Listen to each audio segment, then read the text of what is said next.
જ્યારે ગુજરાત યુનિવર્સિટીનો ચાર્જ લીધો પછી થોડાક સમયમાં એબીવીપી અને અન્ય કેટલાક લોકો દ્વારા પણ એવી રજૂઆત મળી હતી, વિદ્યાર્થી સંગઠનો ખાસ કરીને એમના દ્વારા રજૂઆત મળી હતી કે ગુજરાત યુનિવર્સિટીમાં કેટલીક નિમણૂકો છે એમાં અનિયમિતતાઓ છે અને કેટલીક આ રજૂઆતોના આધારે ગુજરાત યુનિવર્સિટીએ એક કમિટીની રચના કરી હતી, જે કમિટી એમની કામગીરી શરૂ કરી દીધી છે અને કમિટીએ આજ રોજ એવી ભલામણ કરી છે કે જ્યાં સુધી કમિટીની તપાસ પૂરી ના થાય, નિષ્પક્ષ રીતે તપાસ થઈ શકે, જેટલા લોકો આ નિમણૂક પામેલા હતા એમની લાયકાત, એમની નિમણૂકની પ્રક્રિયા, એની નિષ્પક્ષ તપાસ થઈ શકે એ માટે એમને તાત્કાલિક અસરથી સસ્પેન્ડ કરવામાં આવે છે.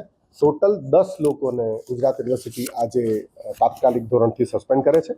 એ લોકોમાં છે Srinivas Rao Sureddy, group CEO GUSEC, Mansingh Rajor, CEO ID SRF, Vishwajeet Adhikari, senior vice president AIC GUSEC, Dinesh Kumar OSD હિસાબ વિભાગ, જે ચીફ એકાઉન્ટ ઓફિસરના પણ ચાર્જમાં છે, ડૉક્ટર પાવન Pandit, director KS school of business management અને ડાયરેક્ટર CPC, બંનેનો ચાર્જ એમની પાસે હતો, ચંદ્રશેખર ઝા, જે એસ્ટેટ એન્જિનિયર તરીકે ઇન્ચાર્જ એસ્ટેટ એન્જિનિયર તરીકે કામગીરી કરતા હતા, તુષારભાઈ ત્રિવેદી, જે લીગલ ઓફિસર તરીકે કામગીરી કરતા હતા, અને પરેશભાઈ સોની, જે ફાયર ઓફિસર તરીકે કામગીરી કરતા હતા. આ ઉપરાંત 2 પ્રોફેસર ઓફ પ્રેક્ટિસ, એક છે ડૉક્ટર રાજ ચાવલા અને બીજા છે સોનલ મલ્હોત્રા. આ ટોટલ 10 વ્યક્તિને તાત્કાલિક અસરથી સસ્પેન્ડ કરવામાં આવે છે. આ પછી જે તપાસ કમિટી છે એમને એમનો અહેવાલ આપશે. તપાસ કમિટીનો જે નિષ્પક્ષ અહેવાલ આવશે એ અહેવાલ આવ્યા બાદ આગળની જે પણ કાર્યવાહી છે એ અંગે યુનિવર્સિટી સત્તામંડળો નિર્ણય લેશે. ઓકે, આ તમામ જે લોકો હતા એને લઈને એની જે ભરતી પ્રક્રિયા થઈ હતી એને લઈને કઈ બાબતને લઈને સંદિગ્ધ કમિટીને લાગી રહી છે?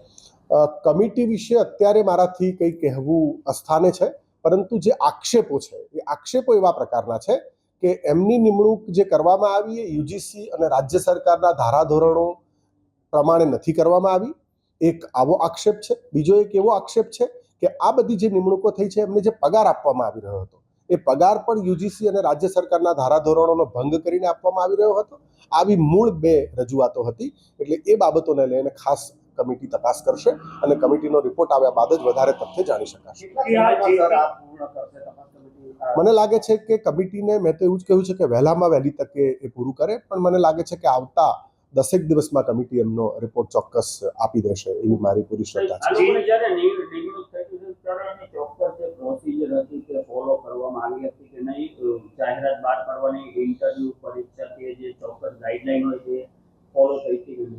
એકચ્યુઅલી આ કમિટી જે તપાસ કરવાની છે કે થઈ હતી કે નહીં, આપે જે કહ્યું એ જ વિષયોની કમિટી તપાસ કરવાની છે. જે મુદ્દાઓ છે એમના અને જે પ્રકારનો પગાર મળી રહ્યો છે કે જેને લઈને તમને રજૂઆત કરવામાં આવી હતી, એ કયા ધોરણો વાળો પગાર છે? એટલે સામાન્ય રીતે આપણે પોસ્ટ જોઈએ તો એવું સમજાય કે આ પોસ્ટ ઉપરથી જ આપણને ખબર પડે છે કે ગ્રુપ CEO છે, CEO છે, સિનિયર વાઇસ પ્રેસિડેન્ટ છે, ચીફ એકાઉન્ટ ઓફિસર છે, ડાયરેક્ટર છે, લીગલ ઓફિસર છે, ફાયર ઓફિસર છે, પ્રોફેસર ઓફ પ્રેક્ટિસ છે. આવા પ્રકારના વિવિધ હોદ્દાઓ છે જેના પર એમને પગાર આપવામાં આવ્યો છે. અને જે હોદ્દાઓ સામાન્ય રીતે કોઈ પણ પગાર નક્કી કરવા માટેની સિસ્ટમ એવી હોય કે યુજીસી વખતો વખત પગાર પંચ જ્યારે આવતું હોય ત્યારે પગાર પંચની સાથે યુજીસી એના માટેના નિયમો બહાર પાડતી હોય છે અને એ નિયમો અને રાજ્ય સરકાર પણ એ પ્રમાણે એના નિયમો બહાર પાડતી હોય છે. એટલે સામાન્ય રીતે રાજ્ય સરકાર અને યુજીસીના ધારાધોરણ પ્રમાણે લાયકાતો અને પગાર બંને હોવો જોઈએ. એટલે આ છે કે નહીં એ કમિટી તપાસ કરશે. આ મારાથી અત્યારે નહીં કહી શકાય, કારણ કે મને કમિટી આપશે પછી શું કહી શકાય. એટલે જે સામાન્ય માણસને જે દેખાય એ મને પણ દેખાય છે, પરંતુ અત્યારે એના ઉપર કોઈ કોમેન્ટ કરવી અસ્થાને છે, કારણ કે કમિટી હોય ત્યારે સબ જ્યુડિશિયલ પ્રકારની જ મેટર કહી શકાય. એટલે એના વિશે કોઈ કોમેન્ટ કરવી મારાથી યોગ્ય નથી. વિદ્યાર્થી સંગઠનો દ્વારા એવો આક્ષેપ કરવામાં આવ્યો છે કે નિર્મયાબેન ગુપ્તાના જે હસબન્ડ હતા અને એમના આ બધા કલીગ હતા, એટલે પ્રાઇમરી તપાસમાં આવું કંઈ બહાર આવ્યું છે. એવો પણ આક્ષેપ હતો કે નિર્મયાબેન ગુપ્તાએ આનો આર્થિક ફાયદો કે કમિશન લીધું છે, એવો પણ આક્ષેપ. એવું પ્રાઇમરી તપાસ સામાન્ય રીતે એવું હોય છે કે તપાસ કમિટી એની આખી તપાસ પૂરી થાય પછી જ અહેવાલ આપતા હોય છે. એટલે વચ્ચે ઇન્ટ્રીમ અથવા મને વચ્ચે વચ્ચે જાણ કરતા હોય એવું ના હોય, અને તપાસ કમિટી પોતે નિષ્પક્ષ અને ગુજરાત યુનિવર્સિટી એડમિનિસ્ટ્રેશનથી સ્વતંત્ર છે. એમણે મને કોઈ રિપોર્ટિંગ કરવાની જરૂર નથી હોતી, મને કે યુનિવર્સિટીના કોઈ પણ અધિકારીને. તપાસ કમિટી ખૂબ સારી રીતે તપાસ કરી રહી છે.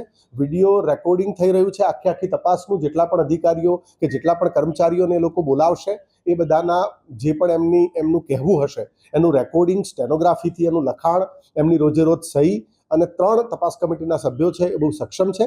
એટલે એ લોકો એક જ્યુડિશિયલ પદ્ધતિથી જે તપાસ થતી હોય એ રીતે તપાસ કરીને આપશે. અને એટલે એ નિષ્પક્ષ તપાસ હોવાથી અને યુનિવર્સિટી એના પર કોઈ અધિકાર એનો નહીં હોવાથી અમને અત્યારે તપાસ કમિટી શું કરી રહી છે એ બાબતે કોઈ જાણકારી નથી.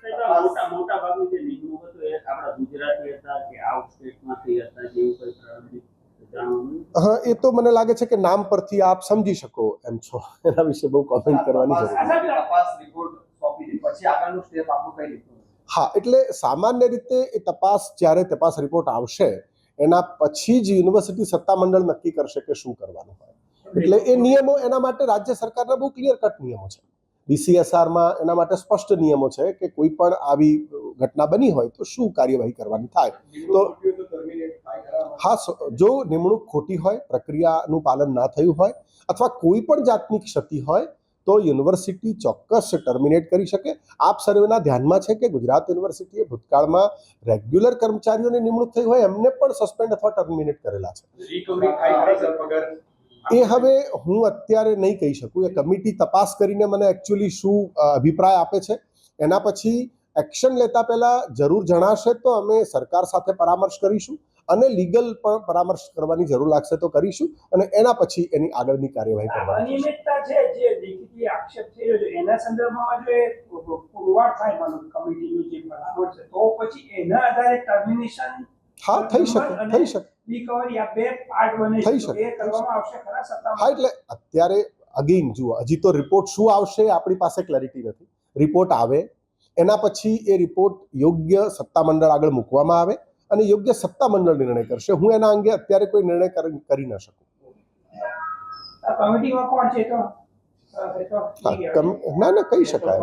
ખબર જ છે તમને, ફોટો આપ્યો છે એમાં નામ છે.